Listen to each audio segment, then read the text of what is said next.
வணக்கம் நண்பர்களே. பொதுவாக ஒரு சில ஆளுமைகளை மரணத்துக்கு அப்பாற்பட்டவர்களாக தான் நம்ம மனசில் வச்சுருப்போம். இவர்களையெல்லாம் மரணம் ஒருபோதும் நெருங்காது, அல்லது இவர்களுடைய இந்த மண்ணுலக வாழ்க்கைக்கு முடிவுன்றதே இல்லை அப்படிங்கிற நினைப்பு நமக்குள்ளே இருக்கும். அதனால் அந்த மாதிரி ஆளுமைகள் இந்த உலகத்தை விட்டு மறையும் போது ஏற்படுகிற பாதிப்பு இருக்க, அது வார்த்தைகளால் சொல்ல முடியாத வேதனைக்குரிய ஒன்றா தான் நமக்கு தெரியும். இப்போ உதாரணத்துக்கு எம்ஜிஆர் அவர் மறைந்தப்போ உண்மையிலே யாராலும் நம்ப முடியல. எம்ஜிஆர் எல்லாம் இறந்துடுவாரா அப்படிங்கிற ஒரு கேள்வி தான் இருந்தது. அண்மையில் பாக்யராஜ் மறைவு அதே மாதிரியான ஒரு உணர்வை தான் தந்தது. இன்னைக்கு ஜானகி அம்மாவுடைய மறைவு. ஏன்னா ஜானகி அம்மா அப்படிங்கிறவங்க நம்ம எல்லாரையுமே வயதானவர்கள் அல்லது நம்ம அன்புக்குரியவர்கள் அத்தனை பேருமே அம்மான்னு நம்ம உரிமையோடு அழைப்போம், அன்போடு அழைப்போம். ஜானகி அம்மா அவங்களுக்கு ஒருபடி மேலே, கிட்டத்தட்ட நம்மை தாளாட்டி வளர்த்த அம்மாவுக்கு நிகரானவங்க தான் ஜானகி அம்மா. நம்ம அம்மா பாடின தாளாட்டு கூட நமக்கு தெரியாது. ஆனால் நமக்கு நினைவு தெரிந்து இத்தனை ஆண்டு காலம் நமக்காக அதிக தாளாட்டு பாடியவர்கள்னா அது ஜானகி அம்மாவை தான் இருக்கும். அப்படி ஒரு ஒரு ஒரு இசை பேரரசி அவங்க. இசைக்கே இலக்கணம் அப்படின்னு சொல்லலாம். அந்த குரலுக்கு நிகரான இன்னொரு குரலை சொல்லவே முடியாது. அப்படிப்பட்டவர்கள் இன்று நம்மிடையே இல்லை, உலகை விட்டு மறைந்திருக்கிறார். என்னன்னு சொல்லி இந்த இரங்கலை தெரிவிப்பது அப்படின்னே புரியல. அதை சொல்வதற்கு வார்த்தைகளே இல்லை அப்படின்னு தான் சொல்லலாம். 88 வயது அவங்களுக்கு. முழுமையாக வாழ்ந்தார்கள் அப்படின்னு தான் சொல்லணும். அதே போல் 18 மொழிகளில் அவங்க பாடியிருக்காங்க. அவர்கள் கால் பதித்த அத்தனை மொழிகளிலும் அவங்க முத்திரை பதிச்சிருக்காங்க.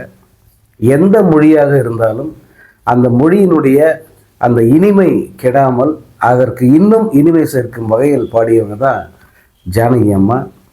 அதுலேயும் அவருடைய தாய்மொழி தெலுங்காக இருந்தால் கூட அவங்க அதிகமாக பாடினது தமிழில், தெலுங்கில், மலையாளம், கன்னடா, இது 4 மொழிகளில் அவங்க அதிக பாடல்களை பாடியிருக்காங்க. அதிலும் தமிழில் அவர்கள் படைத்த ஒவ்வொன்றும் அப்படி ஒரு அற்புதமான பாடல்கள். எந்த பாட்டை நீங்கள் சொல்லுவீங்க, எந்த பாட்டை விடுவீங்க?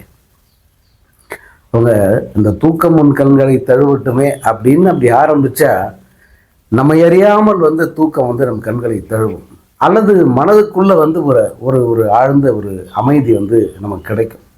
அப்படி ஒரு குரல் அது. அவங்க நிறைய வெரைட்டி ஆஃப் சாங்ஸ், நீங்கள் அது இந்த மாதிரியான தாலாட்டு பாடல்கள் அல்லது காதல் பாடல்கள் அல்லது ரொமான்டிக் அல்லது துள்ளாட்ட பாடல்கள், துள்ளிசை பாடல்கள், கிராமிய பாடல்கள், எத்தனை வெரைட்டி இருக்கோ அத்தனை வெரைட்டிலையும் அவங்க கலக்கியிருப்பாங்க. அதில் குறிப்பாக அவர்களுடைய அந்த நெஞ்சை தாளாட்டும் இசை, நெஞ்சை தாளாட்டும் பாடல்கள்னால் நீங்கள் உதிரிப்பூக்களில் கேட்ட அழகிய கண்ணே அந்த பாட்டை மட்டும் ஒரு வாட்டி கேளுங்க. அந்த 4.5 நிமிட பாடல் உங்களை வேற ஒரு உலகத்துக்கு கூட்டிகிட்டு போயிடும். அதற்கு இனிமையான, அதற்கு இணையான ஒரு இசை, அதற்கு இணையான ஒரு குரலை உங்களால் மேட்ச் பண்ணவே முடியாது. அந்த மாதிரியான ஒரு அற்புதமான பாடல் அது. நீங்கள் கேட்டவைன்னு ஒரு படம், அதில் பிள்ளை நிலான்னு ஒரு பாட்டு, அது 2 வருஷம் வரும். ஒன்று ஜெயசுதாசன் பாடியிருப்பார். ஆனால் ஜானகி அம்மா பாடின அந்த பாட்டை மட்டும் கேட்டு பாருங்க. ஒரு பாட்டு 2 பாட்டுன்னா பரவாயில்ல, இப்படி லிஸ்ட்டு போட முடியும். அது ஆயிரக்கணக்கான பாடல்கள். எதான்னு நீங்கள் சொல்ல முடியும். அவங்க அண்மையில், அதாவது ஒரு சில ஆண்டுகளுக்கு முன்பு தமிழில் வந்த படம், அந்த 96ங்கிற படம், அதில் ஜானகி அம்மாவை ஒரு பாடகியாவே தோன்ற வச்சுருப்பாங்க. பட் படத்தில் அந்த காட்சி இல்லை. பிறகு டெலிட்டட் காட்சிகள் அப்படிங்கிறதுல அதை காமிச்சிருந்தாங்க. ஏன்டா இந்த காட்சியை வைக்காமல் விட்டார் இந்த டைரக்டர் அப்படின்னு எல்லாருமே கேட்டாங்க. அந்த மாதிரியான ஒரு காட்சி அது. அதில் ஜானகி அம்மா அவங்கள படத்தினுடைய நாயகி போய் பார்க்குற மாதிரி, அவங்க எதிரில் இவங்க பாடுற மாதிரி ஒரு காட்சி வச்சுருப்பாங்க. ஒரு பாட்டு பாடி காட்டேன் எனக்காக அப்படின் போது அவங்க பாடும்போது அதை அவங்க கரெக்ட் பண்ணுவாங்க. அந்த பாட்டு ரொம்ப ரொம்ப ரொம்ப சர்வசாதாரணமாக அந்த ஒரு கரெக்ஷன், ஒரு பாவனையை திருத்துவாங்க. திருத்திய பிறகு அவங்கள பாட சொல்லுவாங்க. அதில் அவ்வளோ வித்தியாசம் தெரியும். முதலில் அந்த ஹீரோயின் பாடுவாங்க, அதற்கும் அதன் பிறகு வந்து இவங்க திருத்த சொன்ன பிறகு அவங்க பாடுவாங்க, அதற்கு வந்து அவ்வளோ வித்தியாசம் இருக்கும். இன்னொன்று, அந்த படம் எடுத்த போது அந்த படத்தில் பதிவான அவருடைய குரல், ஜானகி அம்மாவோட குரலை கேட்டால் ஆச்சரியமாக இருந்தது. என்ன மாதிரி ஒரு வாய்ஸ், அந்த வயசில் அந்த அந்த முதுமைக்கே உரிய ஒரு சில அறிகுறிகள் இருந்தால் கூட அவ்வளவு இனிமையாக இருந்தது அவங்களுடைய குரல். அம்மா வந்து ஏன் இவ்வளோ சீக்கிரமாக பாடுறதை நிப்பாட்டாங்க அப்படின்னு கேட்குற அளவுக்கு இருந்தது. அத்தனை இனிமையான குரல். அதிகமாக இளையராஜாவுடைய இசையில் தான் அவங்க பாடியிருக்காங்க. இளையராஜா, எஸ்பிபி, ஜானகி அம்மா, இந்த 3 பேரும் வந்து ஒரு டெட்லி காம்போ அப்படின்னு சொல்லுவாங்க. அந்த 3 பேருடைய இணை இருக்க அத்தனை அற்புதமான படைப்புகளை தந்த இணை அது. அது நிகராக யாரையுமே சொல்ல முடியாது. இந்த 3 பேருக்கு நிகராக, இந்த 3 பேருக்கு அந்த கூட்டணி இருக்க, அதற்கு நிகராக வந்து ஒவ்வொருத்தருக்கும் ஒரு தனிச்சிறப்பு இருக்குது. அதுக்காக வந்து அவங்க சேர்ந்தது சரியில்லை, இவங்க கூட அப்படியெல்லாம் எதுவும் சொல்ல முடியாது. ஆனால் இந்த 3 பேரும் தான் வந்து மிகப்பெரிய அளவுக்கு வந்து ரசிகர்களுக்கு ஒரு விருந்து படைச்சாங்க அப்படின்னு சொல்லணும். இதில் ராஜா சார் வந்து எவ்வளவோ பாடல்கள் வந்து அவர் இசையமைச்சிருக்காரு, எவ்வளவோ சிங்கர்ஸ் வந்து அவருக்காக பாடியிருக்காங்க. ஆனால் ராஜா சாருக்கே ஒரு தாலாட்டு பாடினதுன்னா அது ஜானகி அம்மா தான். யோசிச்சு பாருங்களேன், இந்த இளையராஜா இசையில் வந்து எப்போ ஒரு 20-30க்கும் மேற்பட்ட பாடகர்கள் தொடர்ச்சியாக பாடியிருப்பாங்க. எல்லாருமே வந்து முன்னணி பாடகர்கள். அது பி. சுசீலா அம்மா, வாணி ஜெயராம் அம்மா, சித்ரா அல்லது சுனந்தா, இப்படி நிறைய பேர். இதில் மேக்சிமம் வந்து ராஜா சார் அறிமுகப்படுத்தியவங்களே நிறைய பேர் இருப்பாங்க. ஆனால் அவங்களுக்கெல்லாம் கிடைக்காத ஒரு வாய்ப்பு வந்து ஜானகி அம்மாவுக்கு மட்டும்தான் கிடைச்சிது.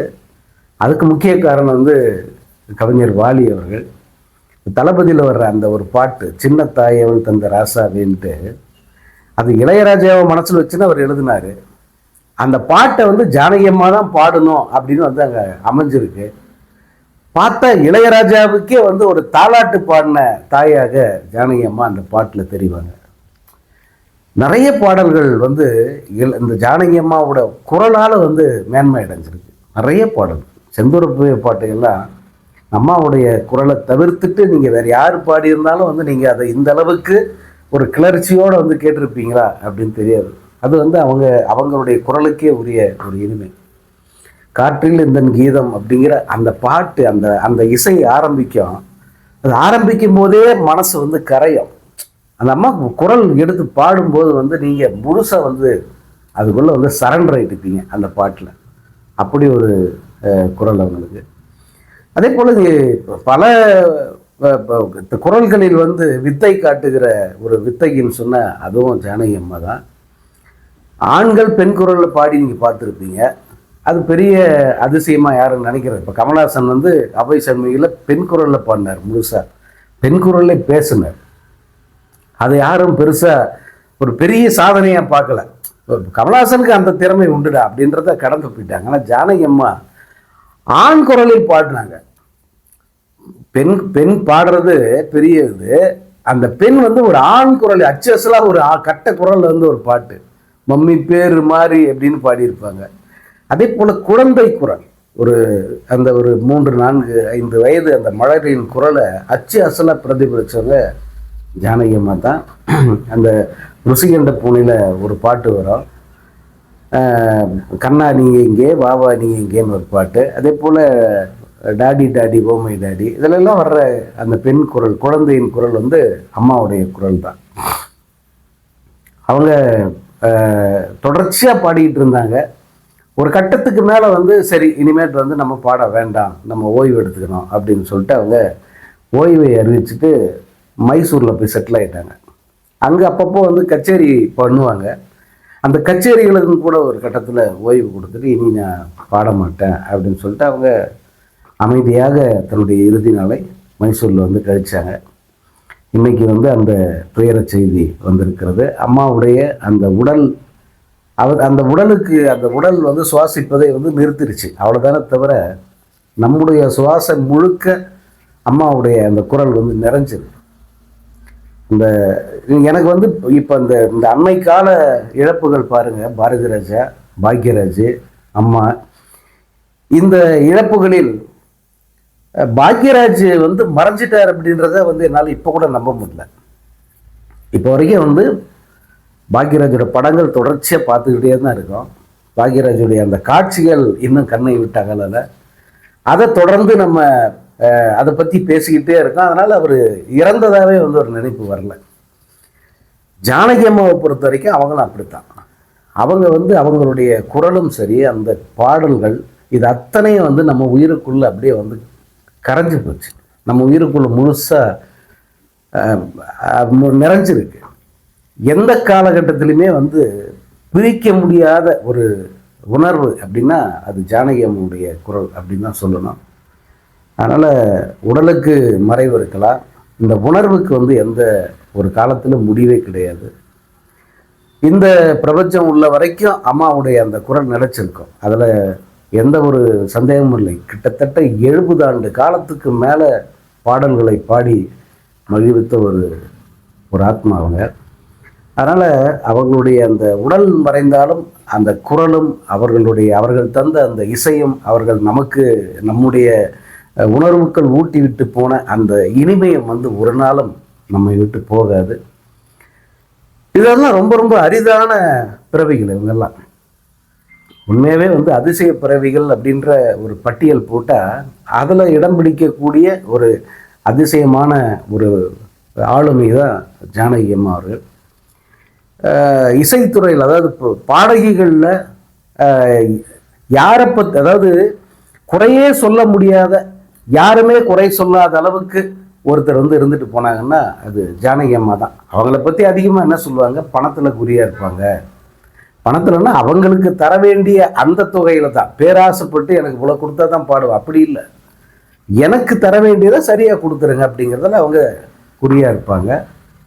அந்த பணம் வந்த பிறகு தான் பாடவே தொடங்குவாங்க. அப்படிங்கிற மாதிரியான ஒரு சில அது குறையில்லை, அது பேசிக்கிறது. மற்றபடி அவர்களை பற்றி ஒரு எதிர்மறையான கருத்தோ அல்லது விமர்சனங்களோ தமிழ் சினிமாவிலையும் சரி, வேற எந்த மொழி சினிமாவிலும் சரி வந்ததா எனக்கு நினைவே இல்லை. எல்லாருக்குமே அவங்க குருவாக இருந்திருக்காங்க. அது ஆண் பாடகராக இருந்தாலும் சரி, பெண் பாடகராக இருந்தாலும் சரி, அத்தனை பேருமே வந்து அவரை தங்களுடைய குருஸ்தானத்தில் வச்சு தான் பார்த்துருக்காங்க. அப்படி ஒரு மேன்மையான ஒரு மனிதராக ஜானகி அம்மா அவங்க இருந்தாங்க. அவங்க நீங்கள் பொதுவாக பாடகர்களை பார்த்தீங்கன்னா அந்த முகத்தில் வந்து பல்வேறு சேட்டைகள் வந்து பண்ணுவாங்க. சேட்டைகள்னால் நான் தவறாக சொல்ல, அந்த அவ்வளோ கஷ்டப்பட்டு போடுறாங்களா, என்னடா இந்த பாட்டு பாட இவ்வளோ சிரமப்படுறாங்களே அப்படின்னு தோன்ற அளவுக்கு வந்து அந்த முகத்தில் அத்தனை இது தெரியும். ஆனால் அம்மா பாடும்போது மட்டும் அவங்க பாடுறாங்களன்றதே தெரியாது. வாய் மட்டும், உதடுகள் மட்டும்தான் அங்கே அசையும், உதடுகள் மட்டும்தான் அசையும். மற்றபடி வந்து எந்த ஒரு சலனமும் இல்லாமல், முகத்தில் எந்த பாவனையும் காட்டாமல் அவங்க பாட்டுக்கு வந்து அத்தனை உணர்வுகளையும் அந்த பாட்டில் கொடுத்துருவாங்க. ஆனால் முகத்திலேயோ அவங்களுடைய உடல் மொழியிலையோ உங்களால் எதையுமே பார்க்க முடியாது. அந்த மாதிரி பாடக்கூடிய பாடகர்கள் வந்து மிக மிக அரிது. எனக்கு தெரிஞ்சு ஆண் பாடகர்களில் அது எஸ்பிபி, எஸ்பிபி எல்லா மாதிரியும் பண்ணுவார். எஸ்பிபியால் வந்து இத்தனை உணர்வுகளையெல்லாம் காட்டியும் பாட முடியும், எதையும் காட்டிக்காமல் அலட்டிக்காமையும் வந்து அவரால் பாட முடியும். அது வந்து ஜானகி அம்மா தான் அவருக்கும் குரு. ஆனால் ஜானகி அம்மா மட்டும்தான் ஒரு சின்ன அசைவு கூட, எந்த ஒரு சலனமும் இல்லாமல், ஆனால் அந்த பாட்டுக்கு என்ன உணர்வோ என்ன நியாயமோ அதை வந்து குரலில் கொண்டு வந்து கொடுத்த ஒரே பாடகின்னா அது அவங்க தான். நிறைய அவங்கள வந்து இது போல் சொல்லிக்கிட்டே போகலாம். தமிழ் சினிமாவுக்கு மட்டுமல்ல, இந்திய சினிமாவுக்கு ஜானகி அம்மா அவர்கள் ஆற்றிய அந்த பங்கு வந்து மிக பெருசு. அம்மாவுக்கு மிகப்பெரிய ஒரு மனக்குறை இருந்தது. ஏன்னா அவங்களுடைய சாதனைக்கு, அவங்க இந்த திரைத்துறைக்கு செஞ்சிருக்கிற பங்களிப்புக்கு நியாயமாக அவர்களுக்கு பாரத ரத்னாங்கிற விருதை வந்து எப்பயே கொடுத்துருக்கணும். அதை கொடுக்க அது எந்த கட்சி அரசாக இருந்தாலும் சரி அவர்கள் தவறிட்டாங்க. அது வந்து அம்மாவுக்கு கிடைக்கப்பட்ட ஒரு அநீதியாக தான் அவங்க பார்த்தாங்க. அந்த பார்வையில் எந்த விதமான ஒரு தவறும் இல்லை அப்படிங்கிறது தான் என்னுடைய கருத்து. அதனால தான் தனக்கு பத்மஸ்ரீன்ற ஒரு விருது கொடுத்தாங்க. அம்மா வந்து பாடுறத நிப்பாட்டினாங்க. நிப்பாட்ட பிறகு வந்து அவங்களுக்கு அந்த பத்மஸ்ரீ விருது வருது. அந்த விருதை வேண்டாம்னு சொல்லிட்டாங்க அவங்க. ஏன்னா எனக்கு என்னுடைய தகுதிக்கு நான் என்னுடைய பங்களிப்புன்னு நான் பெருசாக நினைக்கிறேன். ஆனால் என்னை வந்து சிறுமைப்படுத்துகிற மாதிரி வந்து இந்த விருது தரீங்க, பத்மஸ்ரீ விருது சிறுமைன்னு சொல்லவங்க. ஆனால் இந்த ஆளுமை, அவங்க உயரம், அவர்களுடைய பங்களிப்புக்கு அந்த விருது போதுமானதல்ல. அவங்களுக்கு தர வேண்டியது பாரத ரத்னா மாதிரி மிக உயர்ந்த விருதை கொடுத்துருக்கணும். இந்த நாட்டினுடைய முதல் விருதை தான், முதல் உயரிய விருது, அதை கொடுத்து அவங்களை கௌரவிக்க தவறிடுச்சு. எப்பயுமே இருக்கும்போது ஒரு சாதனையாளரை கௌரவிக்க தவறுவதுங்கிறது நம்ம அரசுகளின் வழக்கமாக இருக்குது.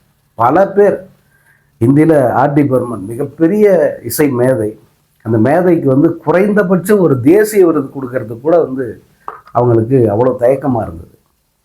ஏன்னா அவர் காங்கிரஸ் கட்சிக்கு எதிரான ஒரு மனநிலை கொண்டவர் அப்படின்னு இவங்களாம் நினச்சிக்கிட்டாங்க. ஏன்னா அந்த மாதிரியான படங்களுக்கு அவர் இசையமைச்சிட்டாராம். ஒன்றும் இல்லை, இந்திரா காந்தி வாழ்க்கை வரலாறு தொடர்பாக ஒரு படம், அந்த படத்துக்கு அவர் மியூசிக் பண்ணிட்டார் என்ற ஒரே காரணத்துக்காக அவருக்கு தேசிய விருது கொடுக்க மறுத்துட்டாங்க.